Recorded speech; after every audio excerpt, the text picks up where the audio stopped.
Hello and welcome to Symposium from the Seniorship. It's our regular conversation slot here at the Seniorship where Tim Arnold, Michael MacMahon, both of whom will raise their hands. Thank you. Michael, there he is. Yep. And myself, Paul Godwin, will gather to explore topics of the day and the unique opportunities and challenges of the seniorship years. What we'd like to call, as you can see, our age of possibilities. Today we're going to open up with a topic that's both deeply personal and widely relevant, and that's dementia.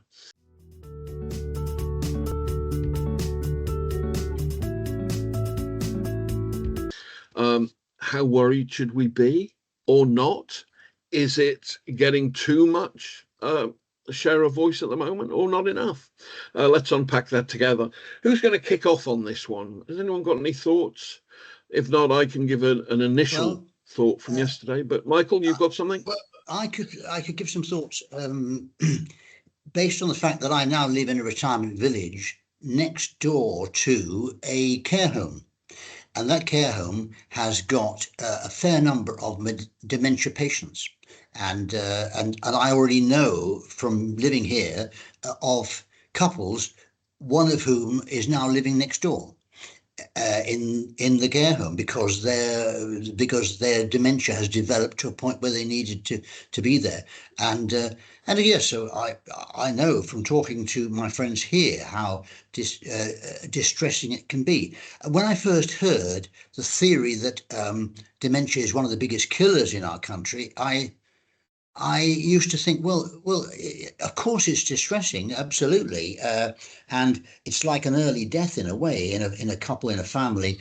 But I thought, how is it a killer? But yeah, talking to friends here who've got partners with dementia, yes, it is and can be, and I know some examples of this. As to what the solutions are, God knows, because it seems that there aren't any at the moment. Or what I can talk about is something that we are very interested in doing here in this retirement village, which is stuff that's good for the memory. And a lot of it's to do with music, because, I think that music is the biggest memory trigger there is.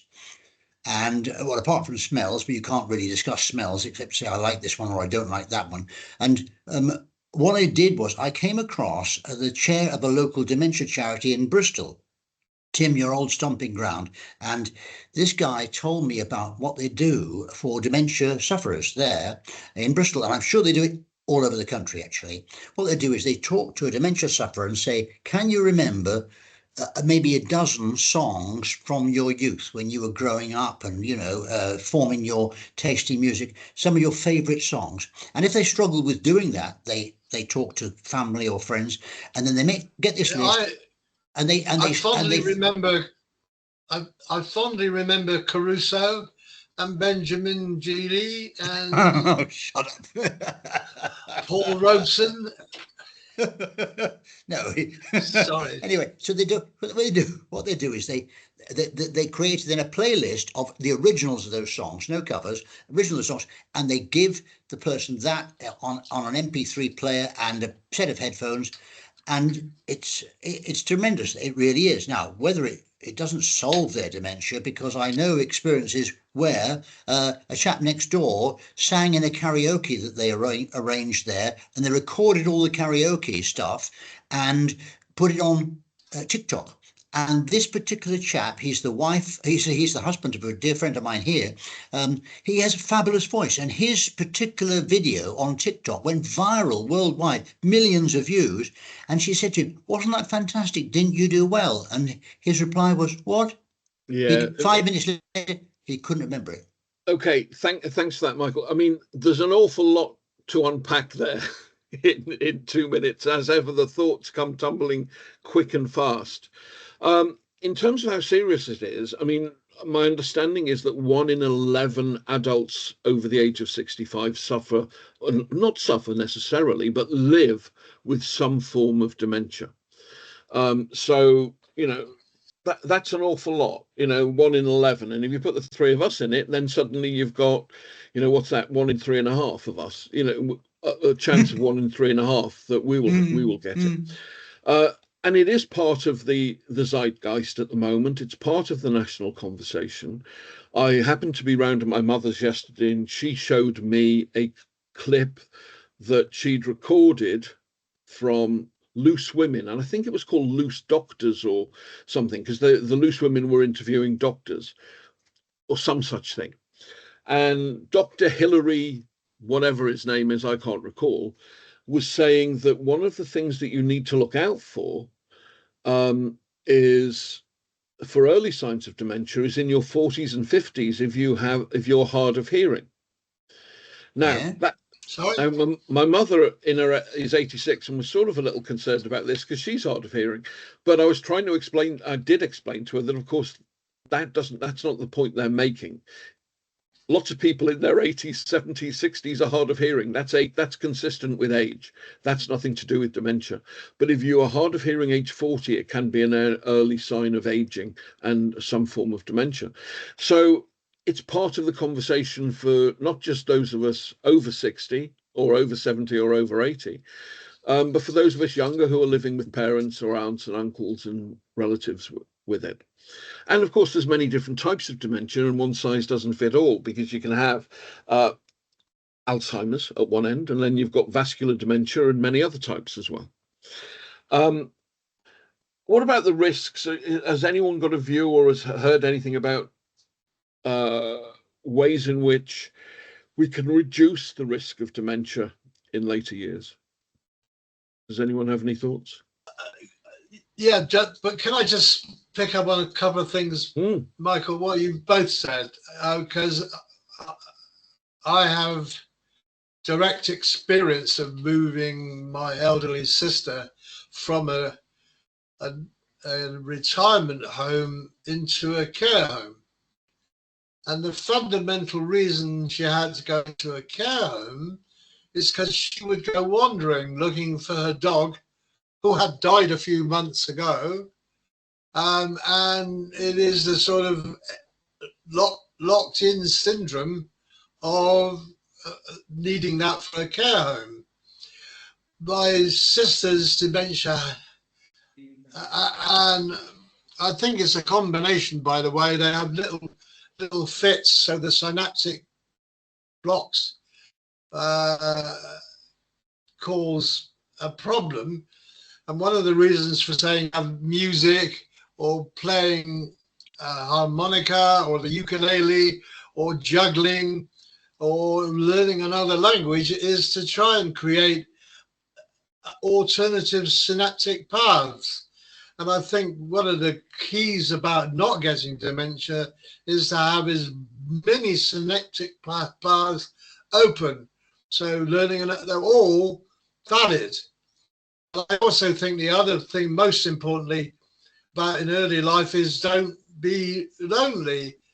The community is the fundamental part of it. And we can talk about community when we get to drinking. The other thing I would say is that people die of dementia. They don't die of dementia.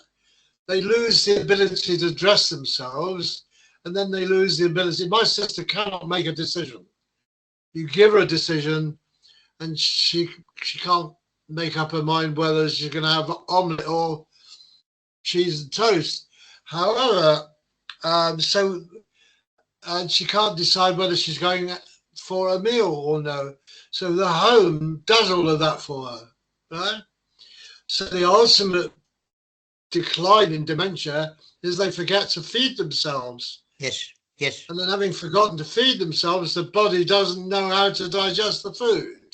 So it's actually that. On this other side of the family, Linda, my wife's first husband, had dementia.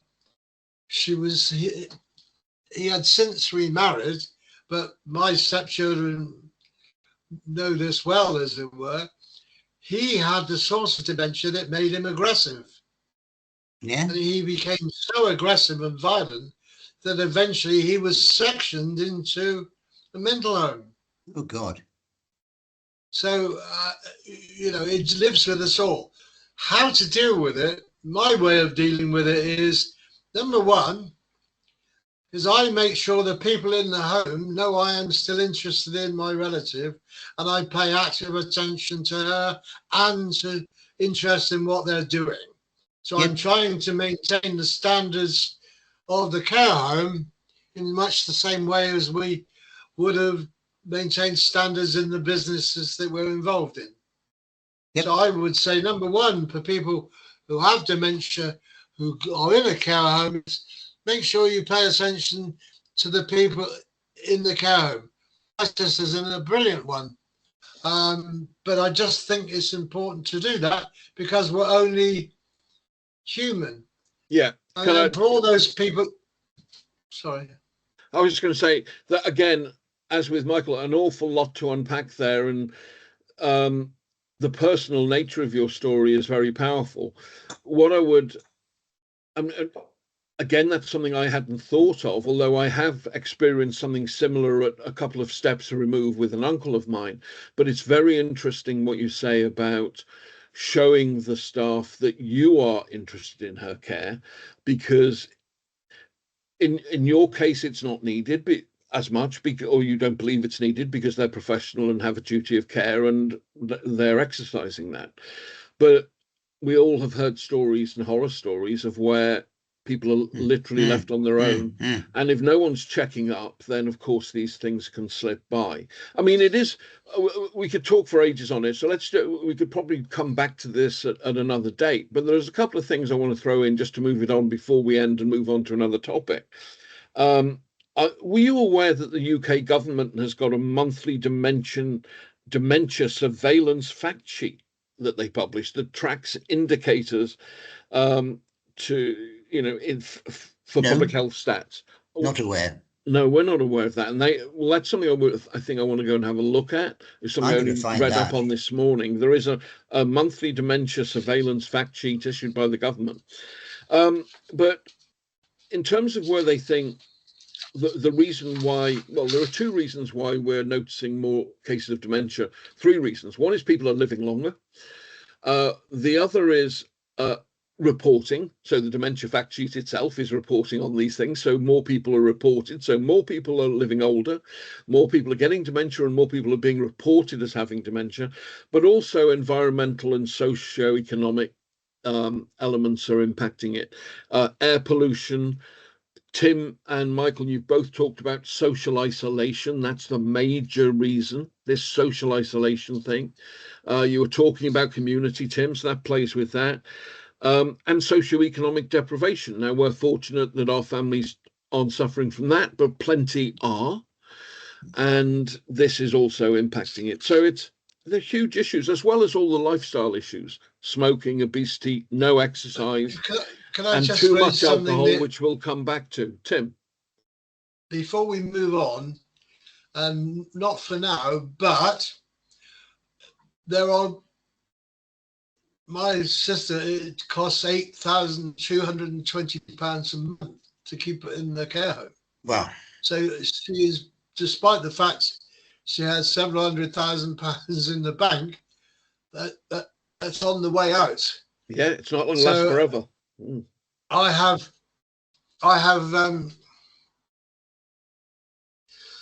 investigated the national health. After all, it is an illness, paying for it, and the national health will fund it, but it is in a hostile environment, and it only really kicks in at the time that they can't feed themselves. Yeah, right? Yeah, it's not a solution. And until that time, the individual has to pay for themselves from their own funds until the funds run out. And then there is an entitlement that the local government should pay for it. I know it's called an entitlement, but I'm now dealing. I spent the morning, in fact, filling out the forms for the local council to take over payments and keep her pension, if you like, to do that. Nowhere in the forms that I've got is there anything about the entitlement. It's all, you have to do this, you have to do this, you can't have more than this. And it's quite authoritarian. And so I think some of the Alzheimer's charities should be more helpful in the completion of those forms. Okay. Well, what I would pick up on that, Tim, maybe we could find somebody or from one of these charities to come on to our interviews, the seniorship interviews. Good idea. With Michael, and maybe Michael can do an interview with somebody specifically around that. Yes, sorry, I know. Yeah. I would certainly do that. My final word is I can take from Captain Picard of Star Trek. Every time he wanted to start, he went engage. Engagement is the word. If you have a dementia. Yeah, I think that's the thought we'll take away, and we'll take that thought away. That could be your brand name, Tim, couldn't it? Really? Okay, we're going to take that thought and move on to thinking about thinking. This is something that cropped up in a discussion the three of us were having. And this is another, it's another way of exploring engagement. And this isn't about dementia. This is just generally for all of us. It's looking at our own thoughts. Looking at our own thoughts. Tim, go on. Well, Mike and I have a mutual friend called Alan Bennett. Who, not the Alan Bennett. No. He's a dour Scotsman, but a lovely bloke, and very self-centered, and always thought things through, and then did what he wanted to do. And I remember once we were having a meal in the Wine and Moussaka in Eden Broadway. Yes, and he said, and I was suddenly conscious, as ever, that I was talking too much. So I said, I'm sorry, Alan. I've been talking too much. What do you think? And he uttered the immortal words, Tim, I think you think too much. He said that? Yes. Do you agree with him, Tim? Which of course, I do. And I think it's becoming more important because my long-term memory is pretty good still. My short-term memory, like remembering names, or did you remember taking your phone up or pick the keys up, or those sort of things, are actually more prevalent, certainly with me. Yes, oh yeah, it's a common thing. And they are a precursor to dementia in some form or other, whatever.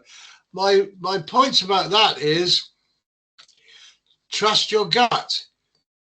I go ear, eyes, keys. Yes. To make sure that I don't forget the many accoutrements that I need at my age. And I think trusting gut feel is actually locking into your cerebral cortex of saying, it's like when we wake up, if you've got a problem, go to sleep, you'll wake up. You might even half dream about it.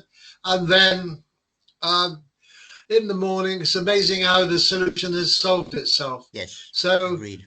I think don't think too much, but there are the summary clause or how the factors affect you. Those are ways of making a decision from the thoughts. On the other hand, thinking for the sake of thinking is called, goddammit, philosophy. Yeah. Yep. And what's wrong with philosophy or religion or trying to understand yourself? So I think one of the benefits of being old is we have more time to think. And why not? Yeah, totally agree. Michael, got a view on this?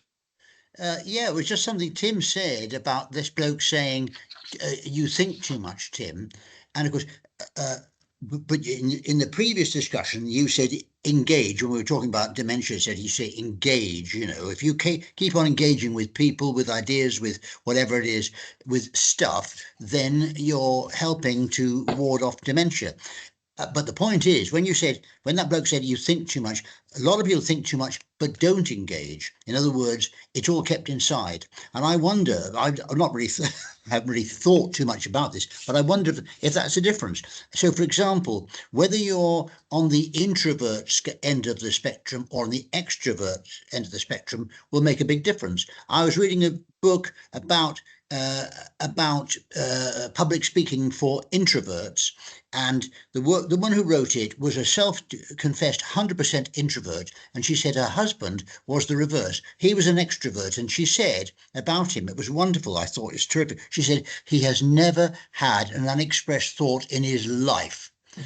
And I suppose really, so that's him at one end. If you're at the other end of the spectrum, in other words, your brain is buzzing 100 miles an hour like Tim's always is, and you don't let it out. I wonder if that's something that's pretty negative. I would have thought so. I'll pick up on that if I can.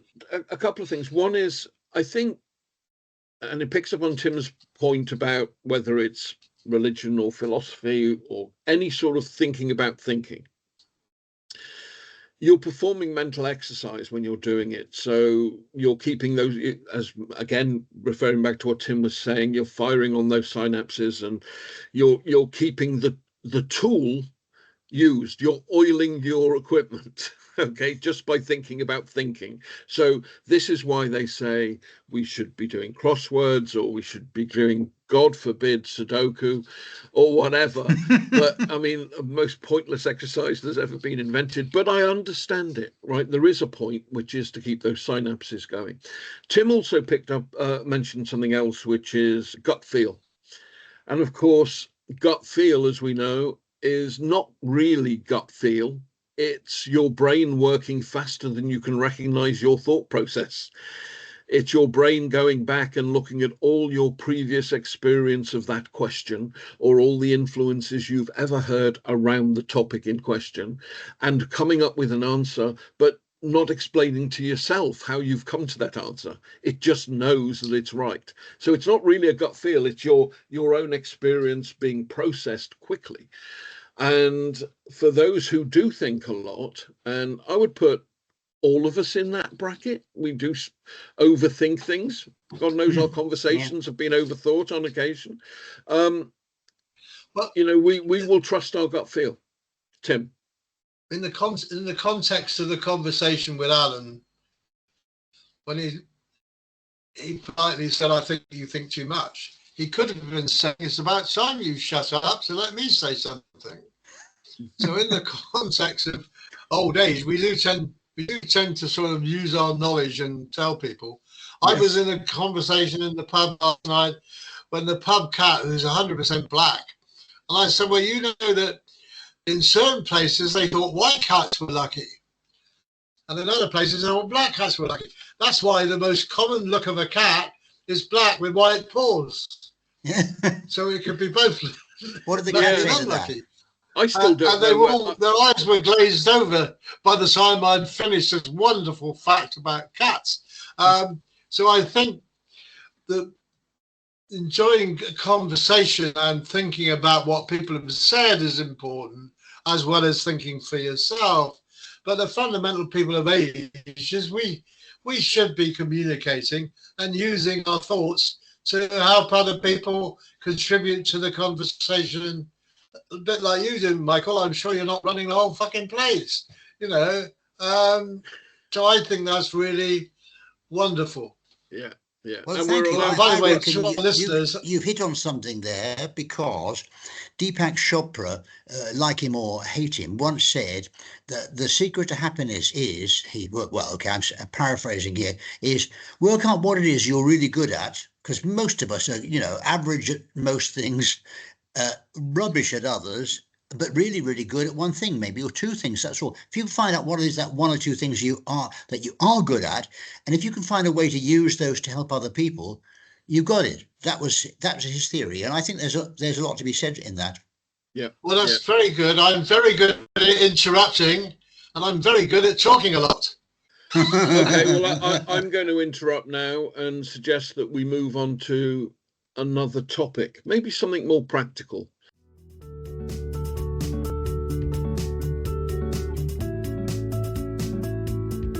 Oh, Tim, you have first-hand experience at the moment of bookshelf cleaning, right? Now, we remember a few years ago the phenomenon from Marie Kondo about clearing out your house and making sure you got rid of everything you didn't love or was useful, which I think was that a William Morris thing originally? Have nothing in your house that is neither beautiful nor useful. was it? Interesting. It may not have been William Morris. One of you will correct me at some point, but the thought still applies. So, I mean, what are the benefits of us clearing our bookshelves occasionally? I will start this off by saying I have in excess of 2,000 books in a very small house. Oh. And I have given away in the last 40 years in excess of 2,500 books. Why do I have so many books? Who knows? I'll come on to that later. But the topic is, should we be clearing our bookshelves? Tim, you're in the middle of it. Well, I'm moving from a 4-bedroom house and a double garage into a 2-bedroom flat with a single garage.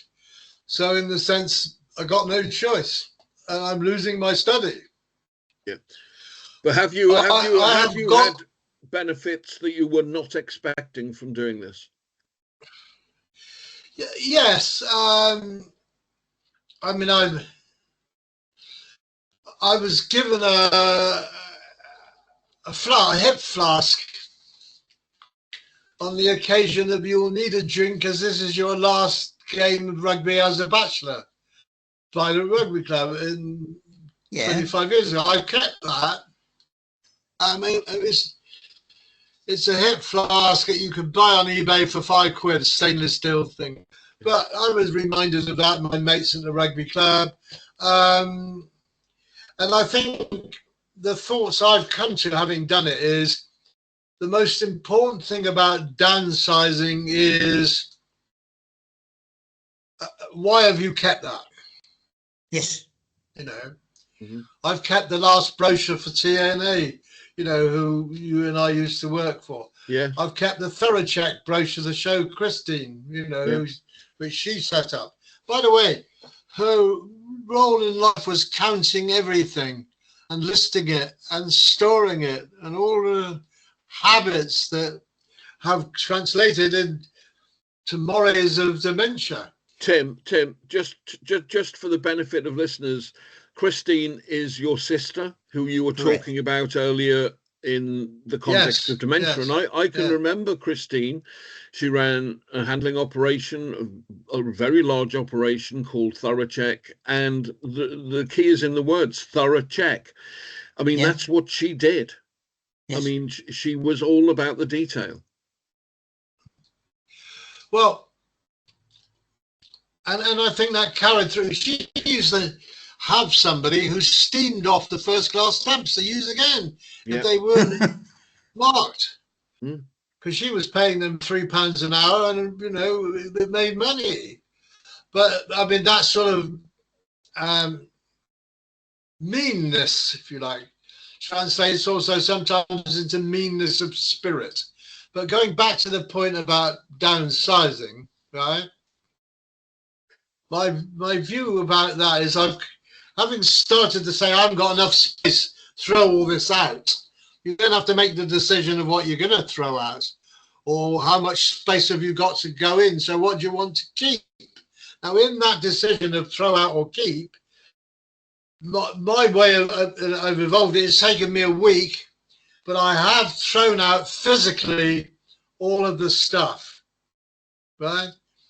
Like I've got 3 staplers and a hole punch for files, none of which we really use anymore. No. Yeah. And I've found other stuff. And also I've gone through millions of photographs and other knickknacks, paddywhacks, all of those sort of things. I've got a phrenology head, you know, with all the names on it. That's worth 30 quid on eBay. Yeah. Result. Yeah. So you can have some value.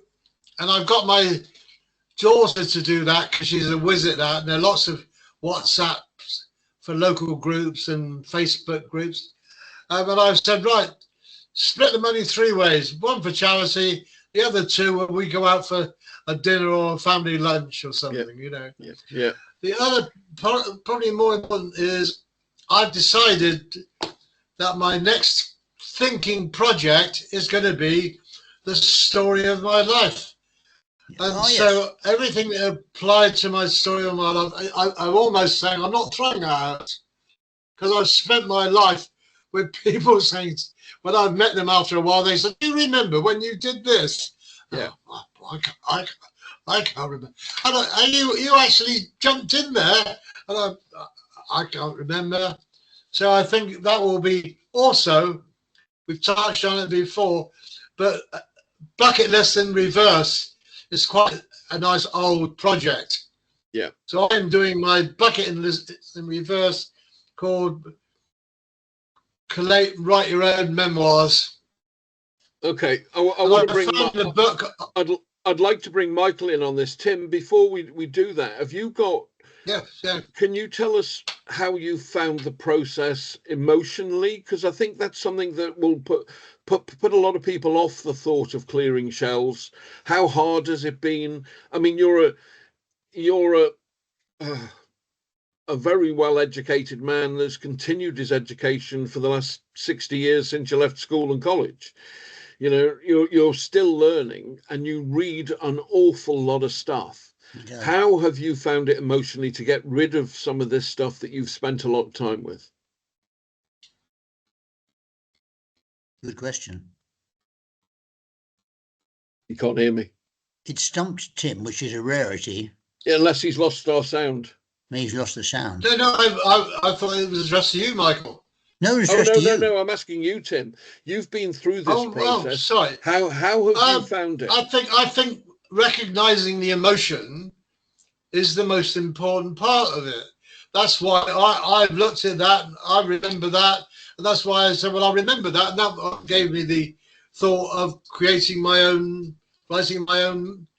lifestyle, not so much for other people to read, but for other people for me to reconsider and enjoy the full life that I've led. So as far as I'm concerned, that's part of it.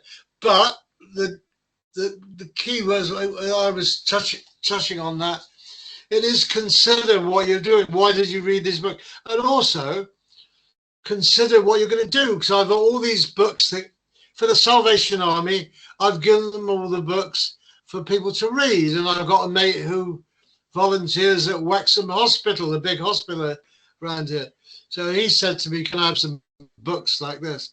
I've got another chap last night who I met who works for a big American company and is always into management techniques and thinking. Well, I've got N books on management. So I said last night, I'll give you a box. So I think the most important thing you need is, yeah, you're going to show us something we can't see because you've got blue. Perhaps you can't see it. No, we can't see it because you've got the background. We can see you holding something up. I've got these big plastic boxes. Yeah. And I fill them up with books. Okay, Michael. And everything. Mike, thanks, Tim. Tim, Michael, you were not. Tim, you weren't exaggerating when you said you have got a fairly big project there, not just the size of your house, but also, and you said, I'm losing my study. Now, I remember your study, obviously you're still living there, your study in Maidenhead was big enough for the three of us to have a meeting in several times, was it not? And not many people got a study that size. You had 2 full-size desks there and the three of us sitting around. Anyway, so yeah, big project, and I'm glad you're on with it. I've done it a few times recently because I've downsized a couple of times, and so yes, I've done a fair bit of getting rid of books, and I read a lot, not as much as you, Tim, but I read a fair bit. And now, for example, novels I give away immediately. I never keep novels, whether to the charity shop or we've got a library here in the retirement village where I live, so I give them the books afterwards. I never keep novels. I might keep non-fiction books if I think I might need to refer to it, but I certainly have felt the benefits of decluttering bookshelves. For example, and you mentioned at the start, Paul, about Marie Kondo, didn't you? I think Yes. Yeah. that book called the Joy of something or other, the life changing magic of tidying, or something like that. Yes. So I read the something book, along those and lines. a principle of not doing the job by room by room by room, but by category by category by category. Because she was saying no point doing room by room by room. If, for example, you cleared things of a certain, well, you get the picture anyway, right? Yeah. Category by category. And the trouble is, I've got a lot of friends who are authors, and a lot of them do a lot of thinking, like all of us, really. And I say to them always, you know that Marie Kondo book? And they would always, the answer would almost always be the same. Yeah. I've got a copy, but I'm not sure where it is. Yeah. Yeah. Anyway, it's interesting. It's interesting. It was called the life-changing magic of tidying up. Thank you. And the philosophy that she embraces is something called KonMari, which is the Japanese word for it. I think there are five. I mean, I've identified, just thinking about it before this discussion, there are 5 things that come to mind, and Tim and Michael, between you, have raised most of these. The first is the obvious one, which you've both referred to, which is to improve your organization, in both cases because you're moving to a different location and it needs to be organized, and you need access to the right source material. You know, it's all well and good having it, but you've got to know where it is. The second one, which we haven't really talked about, is mental clarity and reduced stress. You can have too much stuff, and that can be pressurizing.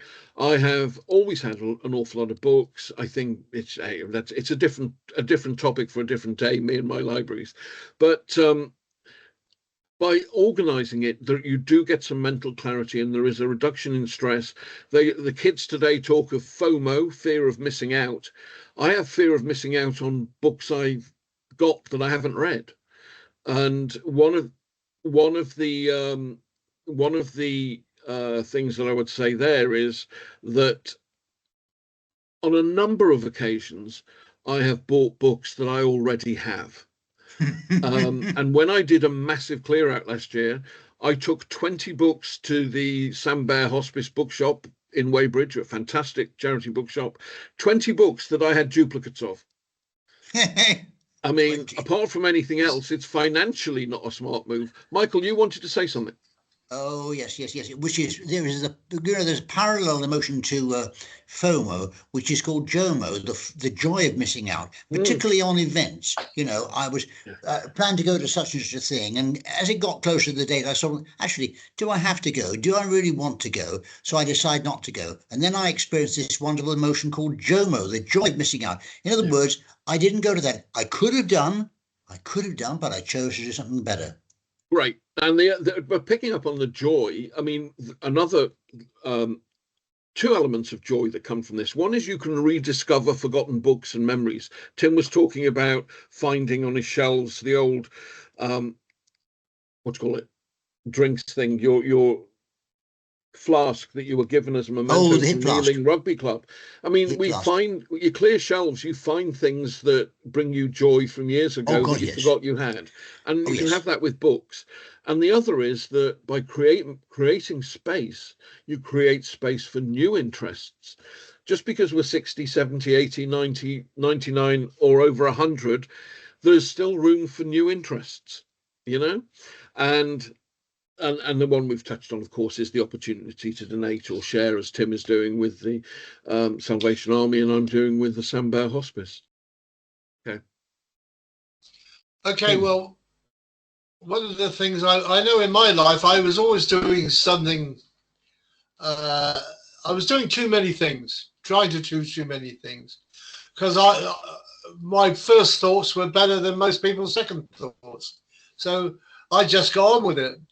And your big problem has always been modesty, Tim. Or so he thought. Yeah, so I thought. But now, time to reminisce, as it were, time to enjoy that. And I found the act of clearing out and reminiscent a positive thing to be doing at our age. Yeah. However, I would say one thing that wasn't mentioned in that list. you and I, Paul, I know, Michael as well, we never had closure with any businesses, right? No. With any business projects. That was a client who were working on it. But I once said to our window cleaner, I said, I wish I could have it like you. I've done all the windows in our house and you finish and you're going. So I would disagree a bit with Marie Kondo to say, I finished this room now. I did the garage first and I made space in the garage to put the stuff from here, awaiting collection. And the other is that I haven't worn that for 100 years.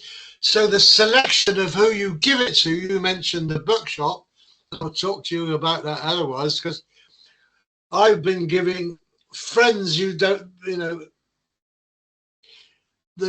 jumper sale doesn't exist anymore, does it? Jumper sales have been replaced by charities.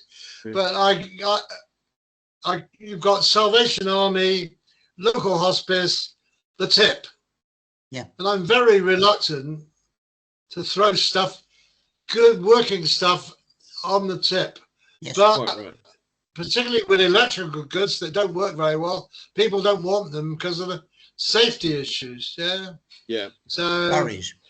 But I'm finding it quite rewarding, and more importantly, I'm finding things I didn't know I had, but I'm making space that the sooner I move and I've got everything in the right place and I'm not looking for the new place where I put it because I haven't got enough space is important. So I'm looking forward to moving. Yeah. Yes. And make sure you get the right removals. These days, the removal company we got will store, collect, pack, waste, charity. They'll take it all. Yes. Yeah, brilliant. Okay, before we finish up on this, just one final comment. Tim, when you move, of course, you will be pressing on with this memoir. You said you're not sure who'll read it. You just want to do it and have it there, and then maybe your family will be interested in years to come. I'll be interested. I've known you since you were 39. Michael's known you since you were 20 odd, I guess. Yeah. You know, I'm sure I'll read it. We'll want to read this memoir, see how we're treated, if nothing else. Or even if we get, hey, Michael, we may not even get a mention. Oh, yeah. Oh, my God, that would be the worst, wouldn't it? Can you imagine how hurtful that will be? Yes. Okay. Well, you will now.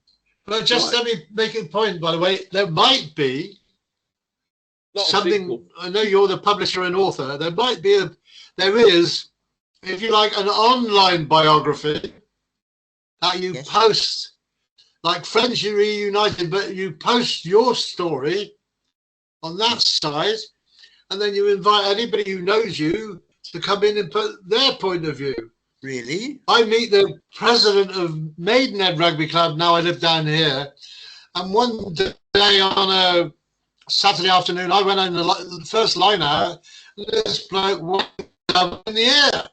So the next line out, I whacked him in the elbow in his ear with the elbow. And then the third line out, we were having fisticuffs. Worse than the Lions last week. Anyway, someone said, send them off, ref. And then someone else said, send them both off as our presidents. And I said, great, let's do that. We'll make the back page of the Sun. And I see Julian, the guy, at the pub sometimes, and he always recounts it that I hit him first. Yeah. And I always recount it that he hit me first. Well, lost in the annals of time. We all know, Tim, that he who writes history, you know, you're going to be writing this thing, so your story's the one that will be remembered. Okay, let's move on to something that's close to Tim's heart, and I suspect Michael has a little interest in as well. Let's call it booze, right?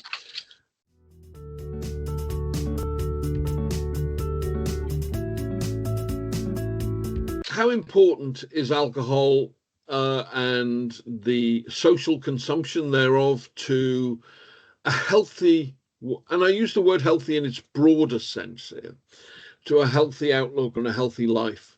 Tim, this is something you've done a lot of academic research into as much as personal interest, isn't it? Well, there is a program on television at the moment called Human. Yes. It's very interesting, and the lady presenter is very attractive and interesting, and has been brilliant. Yeah, I'm not sure we can say that, Tim. You better start again. You're not allowed to talk about people being attractive. Start talking about Human again. Start talking about Human again. Attractive and interesting.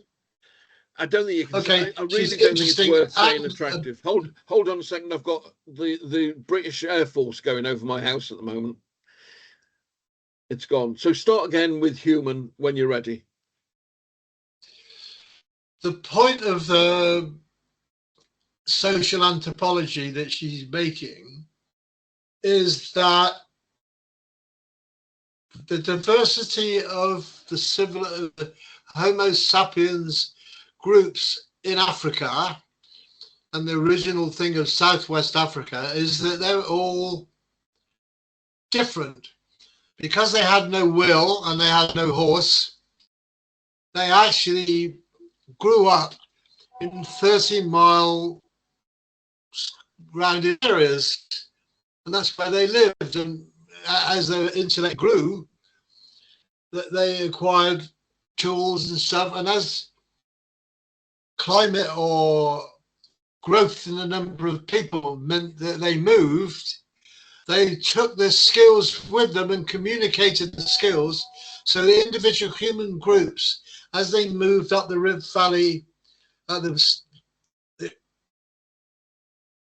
into Southeast Asia and Europe, was accumulated skills of all of the groups, whereas Neanderthals didn't communicate in the same way and didn't develop those skills and adaptability. So the skills, basic acquisition of skills is from community. So how do you create community?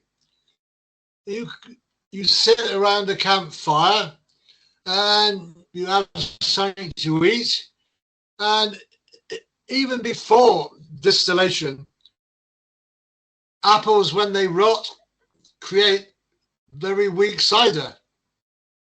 Honey, when it ferments, creates mead. And these things were naturally occurring. Yep. And so we acquired, by discovery, alcohol. So it has always been the tradition to talk around the campfire, have a drink, and so forth. So that's the fundamental principle. Always been there. Yeah, thanks, Tim. So what we're saying is that alcohol has been a fundamental part in not just our social development, but our development as a species. Yes. Well, the added point about passing skills on is language. And language comes from the frontal cortex, which also is emotion. So in the sense of the cerebral cortex, if you look at Neanderthals, they've got very sloping foreheads, and the size of the sphenic index, they call it, is an important measurement of the way civilization developed. So civilization is developed as a result of language, and language developed as a result of civilization. And the loosening of the frontal cortex comes from smoking pot, chewing leaves, eating meat, apples that are rotting, what have you. So that evolution has always been there. Okay, can I drag us to the, because honestly, for anyone watching this, Tim could talk for 3.5 weeks on this topic. So we're keeping him to 6 minutes here. So I'm going to push him into a corner. We all know now, it seems to be a widely accepted medical opinion that light to moderate wine or light to moderate alcohol consumption may offer lots of protective benefits for heart health. Is that something you've come across before? And is it not just about heart health? Is it about mental health as well? Well, it's a two-edged sword, as it were. The economy benefits massively by the taxation of drink. I think it's something like £1.70 for every pint. Yeah. But and so it contributes to society. And I think the other side of the coin is people becoming alcoholic. And I think alcoholic is about them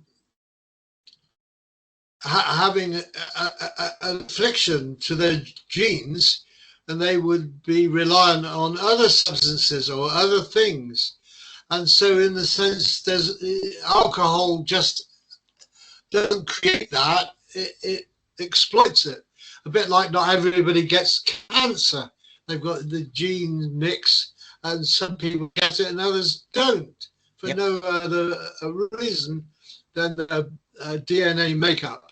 So I think I drink 3 or 4 pints on a session 3 or 4 times a week, but I only drink bitter, 4% alcohol. I don't drink to get drunk. Yeah. If I lose my mental faculty, I stop. You know, and I know myself well enough to say that's what I like. And I tell you, I feel much better after 3 or 4 pints. Yeah. And my cares have gone away. And the effect of that amount of alcohol is exactly the same as taking antidepressant drugs medically. So we save a hell of a lot of money by telling people to have a drink. I think I understand that argument. I think there is, from knowledge of people with depressive illness that I know, there are those who have the opposite effect, of course. It's whose phone is still on? Who hasn't turned their phone off? Not mine. Not mine. I recognise my tune when it happens. Yeah. Can you turn your phone off? Okay. Carry on. I'm going to start that again because I can't edit it.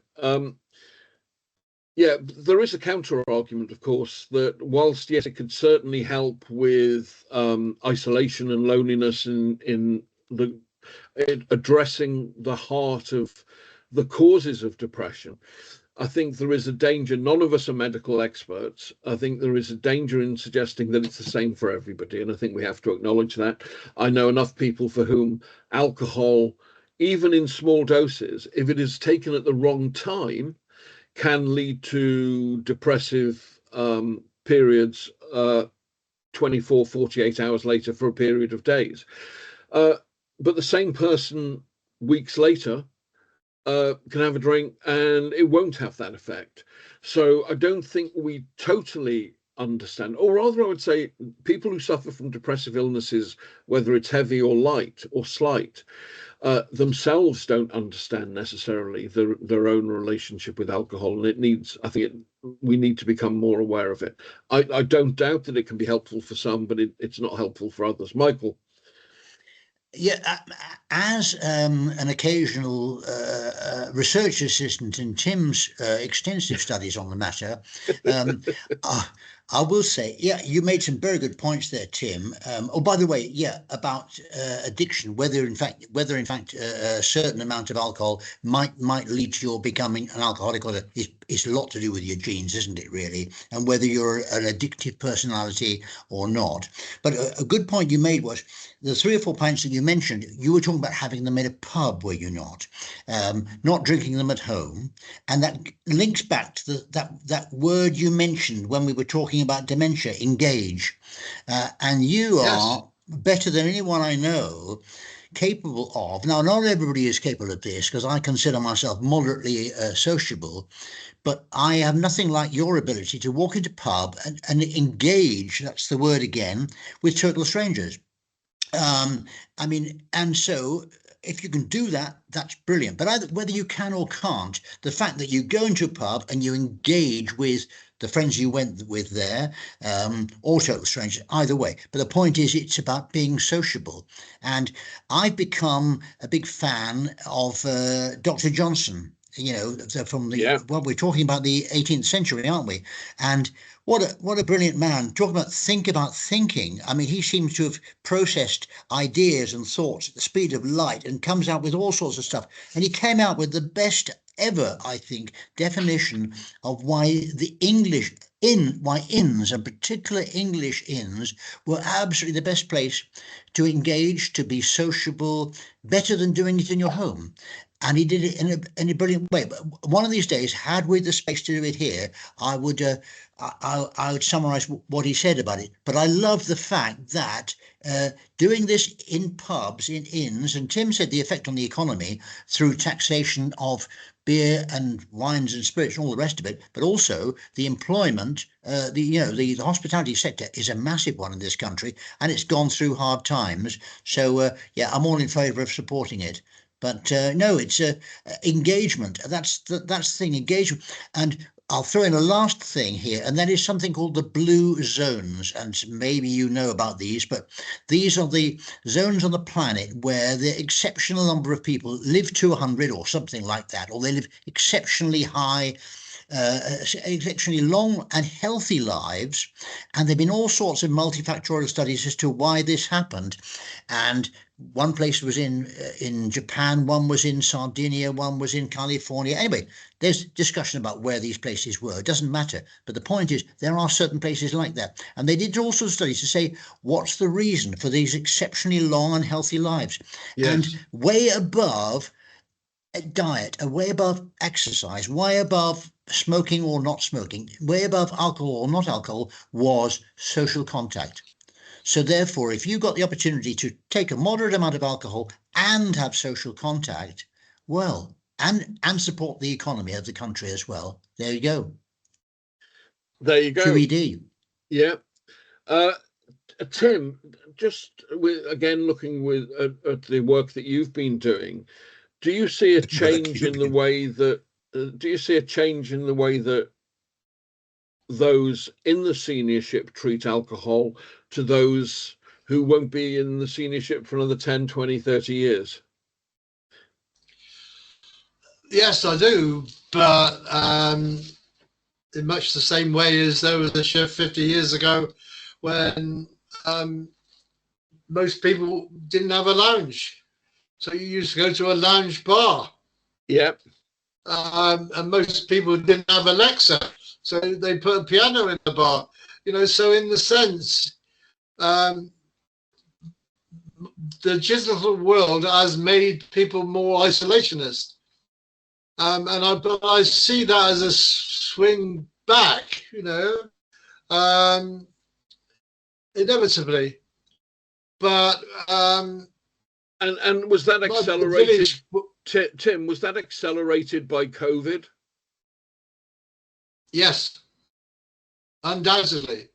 Although, in my particular group, we used to sit on the village green in the seats outside the pub and get our bags from Lidl or Aldi with the beer in and have a half an hour session ourselves.